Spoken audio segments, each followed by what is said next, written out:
ध्यान से दे।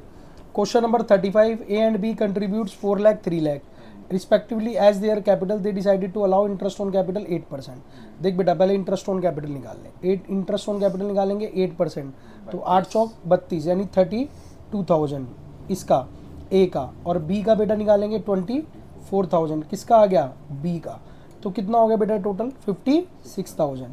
इसका अगर मैं रेशो करूं तो क्या आएगा बेटा? 4:3। बोलो नहीं आएगा।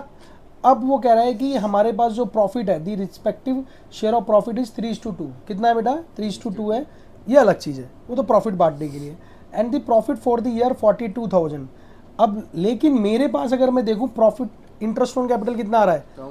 56। तो 42 तक, only to the extent of profit. क्योंकि देखो यहाँ केस क्या है, where there is no agreement except for interest on capital. लेकिन उसने ये नहीं बताया कि वो अप्रोप्रिएशन है या चार्ज है। तो ठीक है, तो ओनली टू दी एक्सटेंट। तो देखो बेटा 4200 है, तो 7 से करेंगे तो 6 चौक 24 और कितना? 24 और 16 6 18 आएगा। तो कितना हो गया बेटा? 24 और 18 42 हो गए पूरे कंपनसेट। फिर वो क्या कह रहा है?